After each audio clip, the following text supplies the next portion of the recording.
Mes amis, bonjour. On se retrouve aujourd'hui pour un nouvel épisode des news de Realty, cette fois-ci pour le mois de novembre.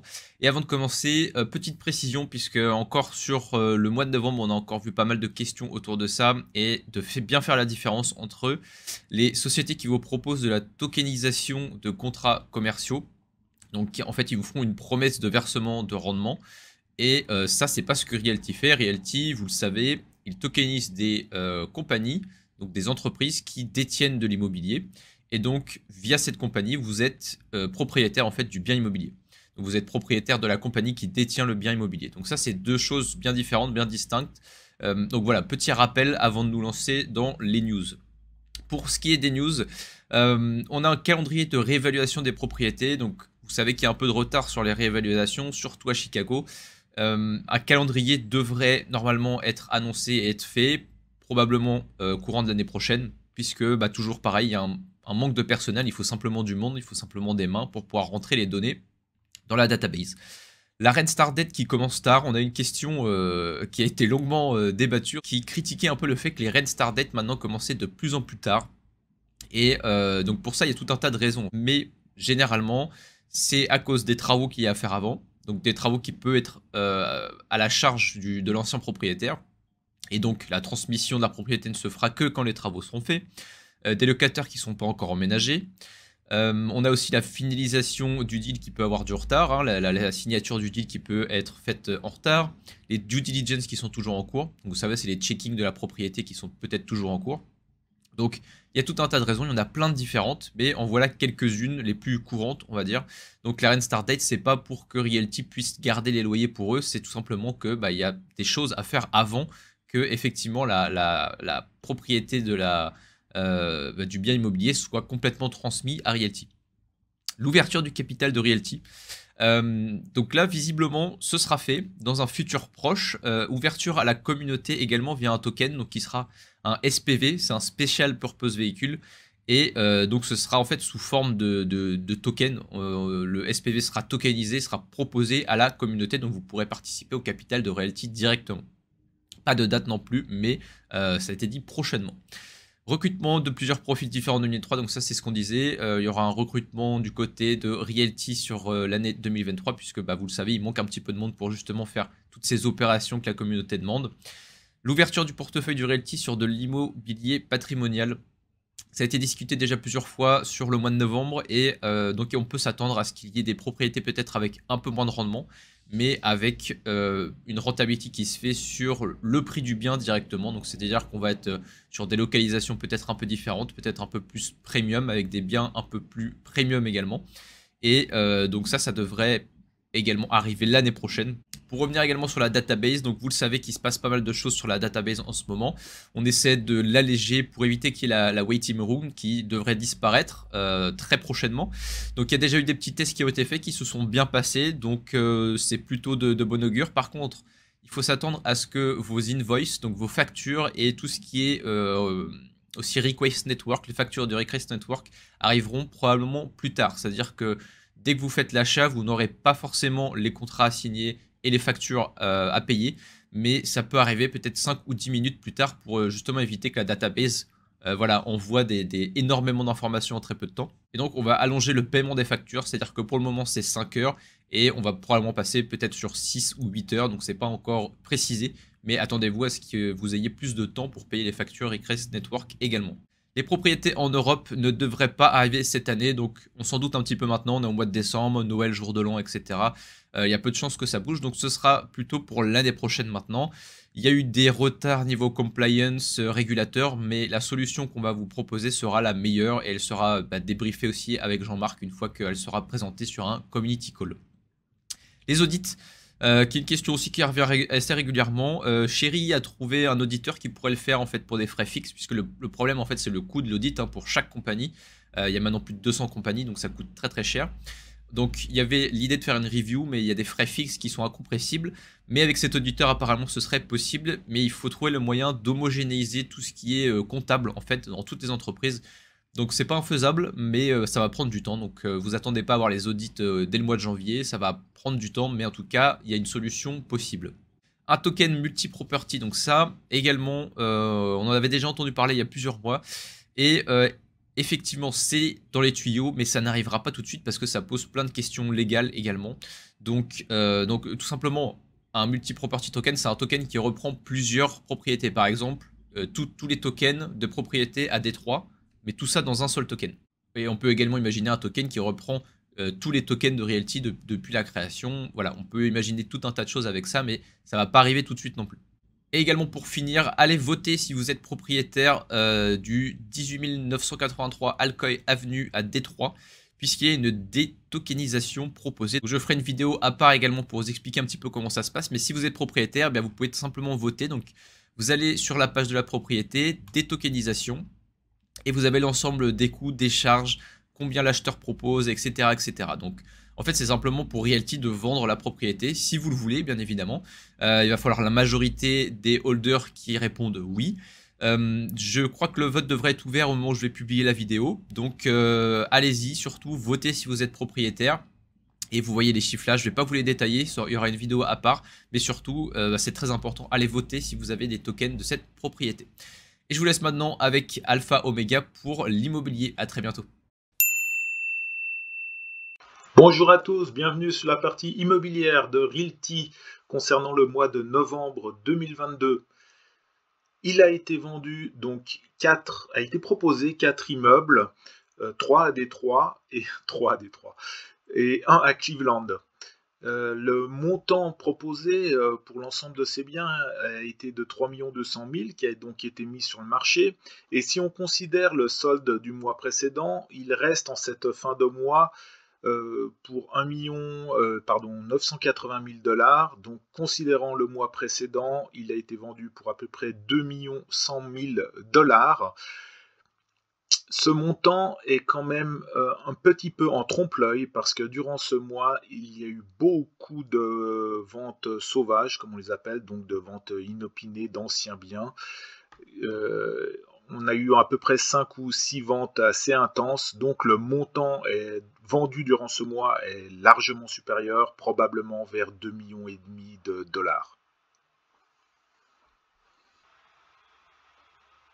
Si vous avez bien suivi notre précédente récapitulation du mois d'octobre, durant le mois de novembre, on est parti, il n'y avait pas à la base de maison de réinvestissement, mais une maison de réinvestissement a été mise en place durant ce mois.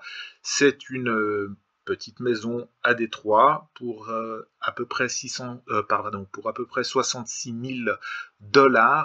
Cette maison s'est terminée en fin de mois, en toute fin de mois de novembre, et on est en attente d'une nouvelle maison qui arrivera absolument sans aucune hésitation durant le mois de décembre.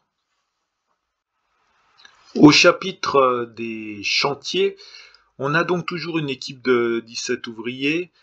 Il a été indiqué que n'étaient pas fournies des photos de chantier afin d'éviter des demandes supplémentaires. Et il y a également un manque de ressources humaines chez Realty, et dans ce domaine, mais également dans d'autres domaines. C'est un mois qui a été assez pauvre en informations. Il n'y a pas eu de community call immobilier. Concernant Scovel, donc pas de nouvelles. On est toujours à 2 mois et demi de retard par rapport à ce qui avait été annoncé lors de la mise en vente de l'immeuble. Durant ce mois, normalement, a été fait des mises en location des appartements. Pour la salle, également, pas de nouvelles. On est à 4 mois de retard par rapport aux annonces initiales. Ça veut dire une mise en location et les rendements qui arrivera au mois d'avril 2023. Nous allons nous attarder sur les notions d'augmentation de loyer telles qu'elles sont envisagées par Realty. Déjà, premier élément, la Realty va commencer à faire des réévaluations des loyers là, durant ces prochains mois, avec comme objectif une harmonisation des augmentations de loyers pour le 1er juillet 2023, ainsi que tous les 1er juillet de chacune des années ensuite. Les augmentations seront ponctuelles avec une discussion au préalable avec le locataire. Le but est absolument de conserver le rendement pour chacune des maisons ou des biens et de conserver donc évidemment le locataire en place.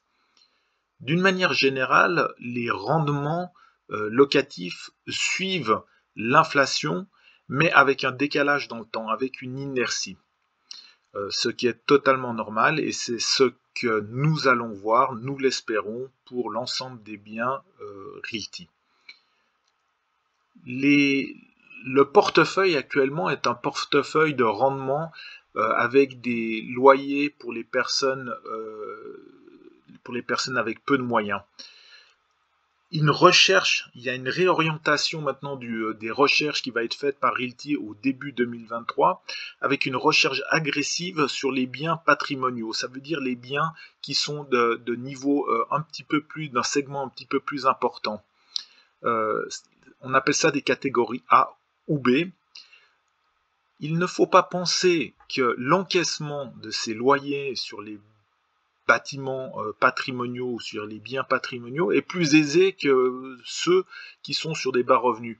En effet, les personnes qui louent des biens d'une qualité et d'un prix supérieur sont également aptes à prendre des avocats et à se défendre en justice, ce qui peut rallonger les procédures de recouvrement. D'une manière générale, les immeubles de rendement tels qu'on les a actuellement, donc rendement pour personnes ayant peu de moyens, sont peu touchés par les crises immobilières parce qu'il s'agit vraiment d'un produit de base dont les gens ont besoin. Et tant que ces immeubles procurent un rendement, leur valeur sur le marché ne baisse pas tellement. Le fait que Realty ait une segmentation avec une société par bien apporte une complexité supplémentaire. Il n'est pas possible de jouer d'une propriété sur l'autre. Aussi, il est vraiment important de conserver les locataires en place, surtout si on est sur des maisons individuelles, afin de conserver un rendement bien par bien, au cas où un token holder aurait beaucoup de tokens sur une propriété en particulier.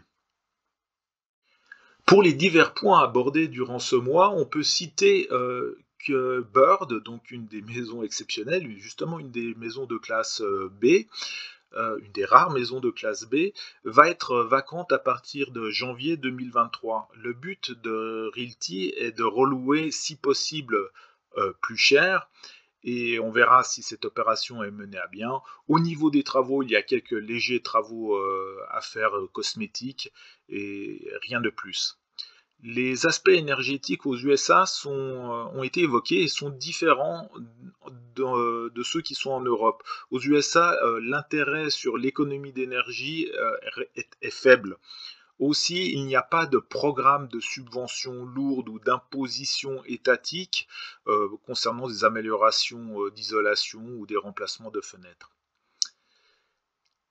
A été évoqué par plusieurs token holders une augmentation de la durée entre la mise en vente et les premiers loyers perçus. Richard en a parlé dans sa partie, je ne vais pas y revenir, il y a plusieurs explications à ceci. Le Realty a également évoqué une difficulté croissante à trouver des biens avec un rendement correct, des biens sans travaux. Donc on constate qu'il y a de plus en plus de biens qui sont proposés avec des travaux initiaux afin d'avoir un rendement lui-même initial assez intéressant.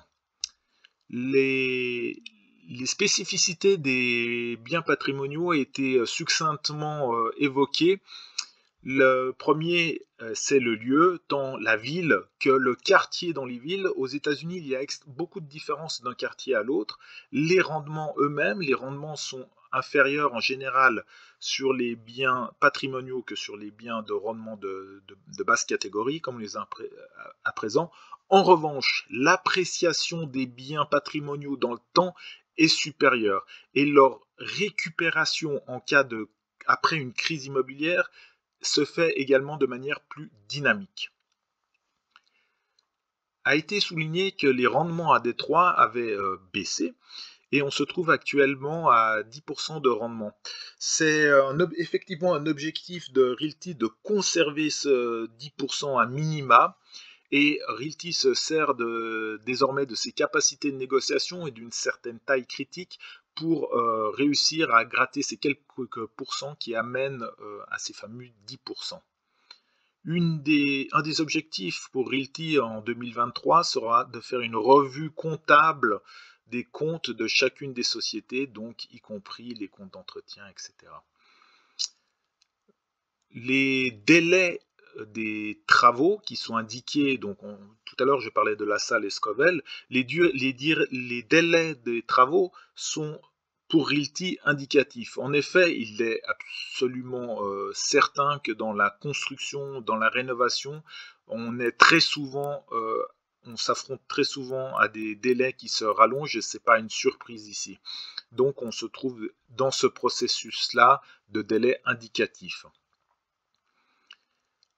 Realty n'a pas encore commencé à proposer des biens patrimoniaux, comme j'en parlais tout à l'heure, parce que Jean-Marc et Rémi attendent encore quelques mois, au début de janvier, parce qu'ils considèrent que la baisse des prix sur l'immobilier, donc A et B, donc supérieur, va se poursuivre et donc donner des opportunités qui sont déjà bonnes, mais encore meilleures au début 2023. A été aussi évoqué la manière dont les fonds d'entretien étaient gérés sur les propriétés. En effet, chaque propriété a un petit fonds d'entretien qui est envoyé au gestionnaire de propriété qui l'utilise pour maintenir la propriété en état. Ce n'est pas Realty en lui-même qui gère ces fonds-ci.